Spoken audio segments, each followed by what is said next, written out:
Now working for the league office. We saw you down at the Shrine game as well. I know you and the league office works with both of these games to help select the coaches who are going to be participating. You know, full team staffs anymore. You're kind of an all-star group of coaches. Hey, I thought it was all over.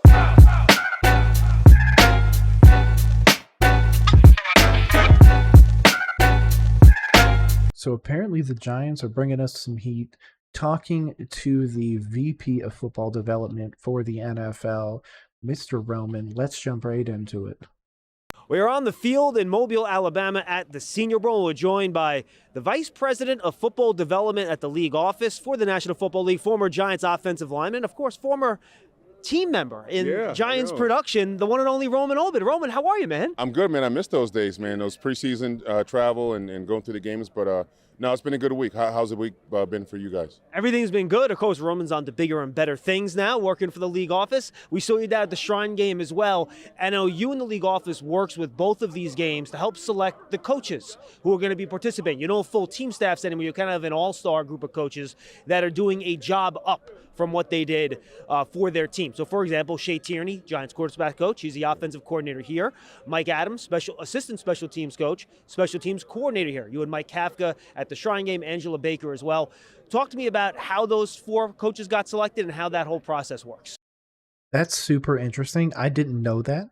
So I'm genuinely interested to see how they pick these coaches, because I thought it would just be like, hey, man, I'm going to volunteer to be the coach here. Let's just go do this and run it back, whatever. But that does kind of open it up for the future for them to do eventual like Senior Bowl, East versus West or something like that, where you could really get the narrative of big coaches against each other. Well, obviously, Joe Schoen was on the committee with Andy Bear from the Browns, selecting first the head coaches and the coordinators. So you had to choose 4 head coaches and 8 OCs, special teams coordinators, and then we go in and select the individual coaching staff. So you're talking about 130 votes, technically, for 65 spots. And then you've got the interview process going on. So some coaches are interviewing, so you may have to fill a spot or two. But it's texting coaches during the season, just finding out who's got the good relationships, and then finding out who are teachers. So for Mike Tomlin to say to me, I'm glad my guy's here because he gets more exposure. So imagine a guy that's an assistant line coach, does a lot of background work during the week, but now gets a coach's own chip by coaching these guys. And you never know, on draft day, it might be day 3 or day 2 and say, hey, I actually coach this guy and I can stand on the chair for his character and his work ethic during the week. So that's always valuable. How has it been? That's really interesting, and that's great to hear that the NFL is putting its best foot forwards when it comes to developing coaches. We're obviously seeing the paradigm shift towards 95% offensive coaches leading teams. Obviously, that's not literal number, but that it's been overwhelmingly offensive coaches. So it's really interesting to see that the league is doing its due diligence all year round, essentially, to get ready for the Senior Bowl. So this way they can give good teachers to these kids who are getting ready to come to the NFL. They want to put the best possible taste in their mouth of what a good leader could be if you ended up at that organization. So I love that for the NFL, and I love that for those kids, those young men that get to learn.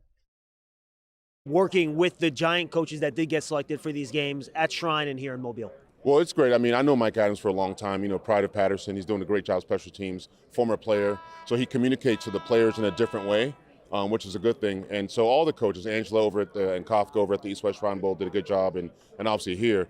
And one piece I wanted to add is that just the defensive side of it. Everybody talks about this is a quarterback league, but you've got 2 defensive coaches that are head coaches here. So you look at what Miko's doing in Houston. So defensive coaches, we want to make sure there's equity in that discussion about what is a head coach. It's not just an offensive quarterback guy. You could get that from the defensive side or from the special teams. See, I agree with that. There's been such a change away that those defensive coaches are going to be so interesting. In fact, on a very quick tangent here, I thought it would have been a really interesting dynamic if Andy Reid did decide to retire, to then give him Bill Belichick.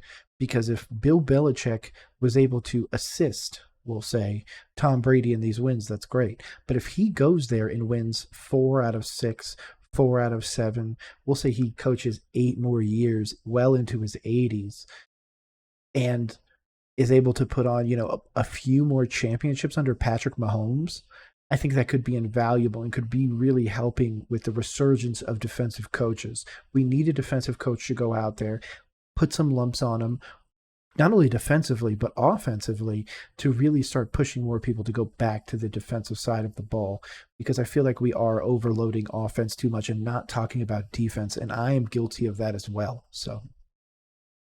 Yeah, look at Harbaugh and Baltimore. Obviously done a great job, former special teams coordinator as well. You mentioned this already. What can these coaches learn about these players that you can't get from talking to their college people on campus, and things like that you could only get from coaching them in a game like this? Well, you look at how physical their practices are and how competitive they are. You see them at breakfast, you see them in the meetings, you know who's tired, who's got banquet fatigue. They're all stars from wherever they come from, and now you get to see are they ready to be professionals. So I think that piece is important, because guys' habits don't change. And you see that every day over a 6-7 day period, then it makes it better, just another level of eval. And these guys are learning how to be professionals during the week as well. That's valid, because very few people, one of my favorite quarterbacks of all time, and I always get roasted for it, was Michael Vick. And I love Michael Vick so much. A dream would be to one day interview him. I would call it Nick and Vic, or Vic and Nick. I couldn't care less. Just to meet that man would be amazing. But one of the things that he had even admitted after he got out of the NFL is that if he would have committed to studying more and stuff like that, he could have done so much better. So I do agree with that sentiment. If a guy is not a bookworm, is not a gym rat or anything like that, going into college or coming out of college, he's not going to all of a sudden become one because he's joining the NFL. And if they are, those are the few and far between. You're looking for that guy with that high motor, the guy that you got to be like, man, shut the playbook. Just enjoy time with your family. Put down the weights, man. You're allowed to take a nap, whatever it may be. You need to be able to separate it as much as you can. Obviously, we have some crazy stories like Kobe and MJ in basketball of guys that just go overboard with everything, but it translates into something successful. So that's what you're looking for. You're looking for that guy that wants more, but doesn't sacrifice his own personal safety and his own personal ability. He wants to be great, but he's willing to put in the work.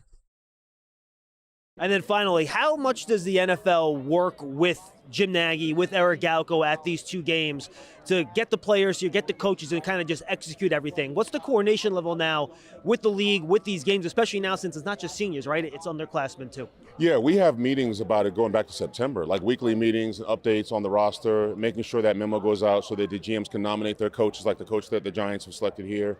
And then just make sure this is compliant. I mean, there's a cutoff date where you can get a guy from another all-star team because flights have to be booked and all those things. Yeah. And again, with the juniors, I mean, look at only 59 juniors came out this year. A lot of kids are going back to school for NIL deals or what have you. So you're able to get juniors to come in that have declared for the draft so they can get the evals as well. Roman, great to see you, brother. Enjoy the rest of your week. No, pleasure's all mine. On the field in Mobile at the Senior Bowl. Plenty more coming your way. Stay tuned to the Giants social media channels and Giants.com and the Giants mobile app. A shout out to the Giants again. Giants put out good work. I appreciate them getting Mr. Roman to come on here, talk with us a little bit, give us a little bit of insight into what the Senior Bowl is really all about. Of course, we're going to watch the games. We're going to look at the throws, the catches, the footwork, and all that other stuff. What we also don't know is, until now, how they pick the coaches, how or really what they're looking for, that they're really looking at that high motor, that focus and everything during that week period. So that's really interesting. Another interesting fact that doesn't actually affect the Giants yet, possibly, is that because of the Senior Bowl, we've seen people like Michael Penix, Bo Nix, and even Drake May reportedly going to be sliding. So if you want to stay up on that, make sure to follow us at the socials below. Make sure to like this video if you made it this far. I appreciate y'all. My name is Nick. This has been Roll Coverage. I appreciate y'all rolling with us. Peace.